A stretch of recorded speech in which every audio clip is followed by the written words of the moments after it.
Welcome to our continuing series, Fine Poetry. Poems that touch deeper chords. Today, Richard Wilbur, Part 4. In Trackless Woods. In trackless woods, it puzzled me to find 4 great rock maples seemingly aligned, as if they had been set out in a row before some house a century ago, to edge the property and lend some shade. I looked to see if ancient wheels had made old ruts to which the trees ran parallel, but there were none, so far as I could tell. There had been no roadway, nor could I find the square depression of a cellar anywhere.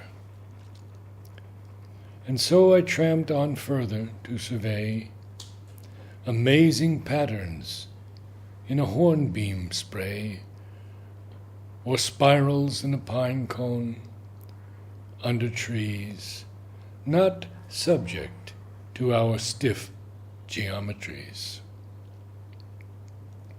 A barred owl, the warping night air, having brought the boom of an owl's voice into her darkened room, we tell the wakened child that all she heard was an odd question from a forest bird, asking of us, if rightly listened to, who cooks for you?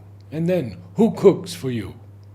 Words which can make our terrors bravely clear, can also thus domesticate a fear, and send a small child back to sleep at night, not listening for the sound of stealthy flight, or dreaming of some small thing in a claw, borne up to some dark branch and eaten raw. Exeunt. Piecemeal the summer dies. At the field's edge a daisy lives alone. A last shawl of burning lies on a gray fieldstone. All cries are thin and terse. The field has droned the summer's final mass. A cricket, like a dwindled hearse, crawls from the dry grass. Under Cygnus. Who says I shall not straighten till I bend, and must be broken if I hope to mend? Did Samson gain by being chained and blind? Dark heaven hints at something of the kind, seeing that as we beat toward Hercules, our flank is compassed by the galaxies, and we, drawn off from our intended course by our grand reel of stars, whose banded force, catching us up, makes light of all our loss, and dances us into the Northern Cross. Well, if I must surrender and be gay in the wrong pasture of the Milky Way, if in the cross I must resign my sword to hang among the trophies of the Lord, let my distinction not consist alone in having let myself be overthrown. It was my loves and labors carried high, which drove the flight that heaven turns awry, my dreams which told the stars what they should tell. Let the swan, dying, sing of that as well.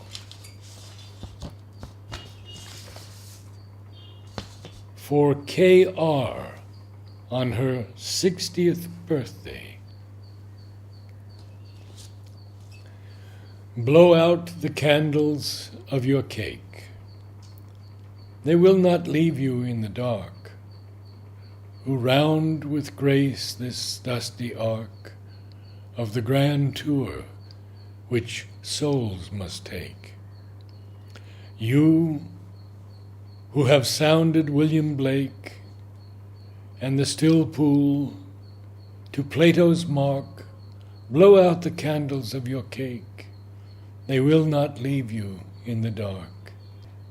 Yet for your friends' benighted sake, detain your upward flying spark.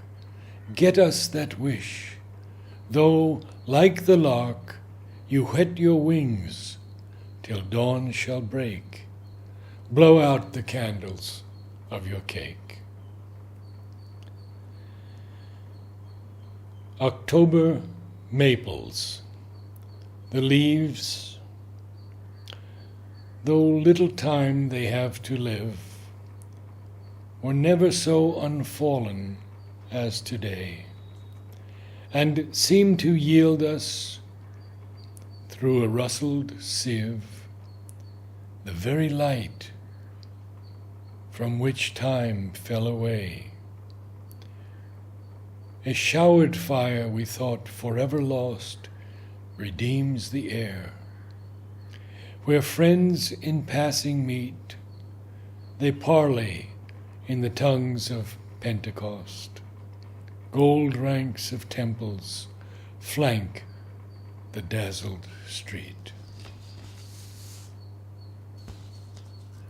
An event. As if a cast of grain leapt back to the hand, a landscape full of small black birds, intent on the far south, convene at some command, at once in the middle of the air, at once are gone, with headlong and unanimous consent, from the pale trees and fields they settled on. What is an individual thing?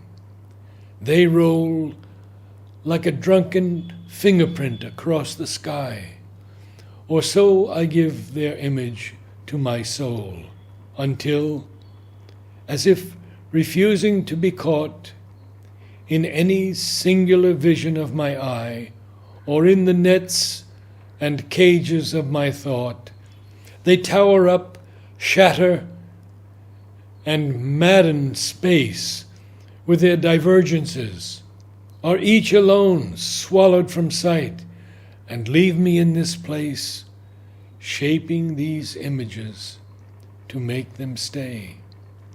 Meanwhile, in some formation of their own, they fly me still, and steal my thoughts away. Delighted with myself and with the birds, I set them down and give them leave to be. It is by words, and the defeat of words, down sudden vistas of the vain attempt, that for a flying moment one may see by what cross purposes the world is dreamt. We conclude this series with two of Wilbur's magnificent translation of Jorge Luis Borges. Compass. All things are words of some strange tongue, in thrall to someone, something, who both day and night proceeds in endless gibberish to write the history of the world. In that dark scroll, Rome is set down, and Carthage, I, you, all, and this my being, which escapes me quite, my anguished life that's cryptic, recondite, and garbled as the tongues of Babel's fall. Beyond the name, there lies what has no name. Today I have felt its shadow stir the aim of this blue needle, light and keen, whose sweep homes to the utmost of the sea its love, suggestive of a watch in dreams, or of some bird, perhaps, who shifts a bit in sleep. And the last poem, Everness. One thing does not exist, oblivion.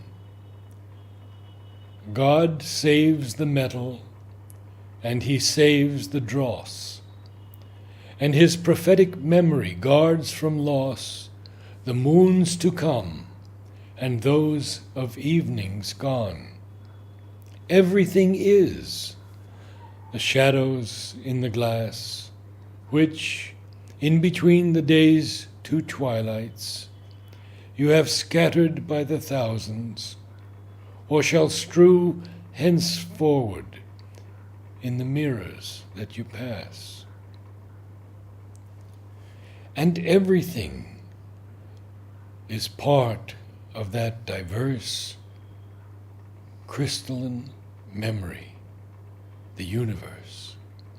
Whoever through its endless mazes wanders, hears door on door click shut behind his stride, and only from the sunset's farther side shall view at last the archetypes and the splendors.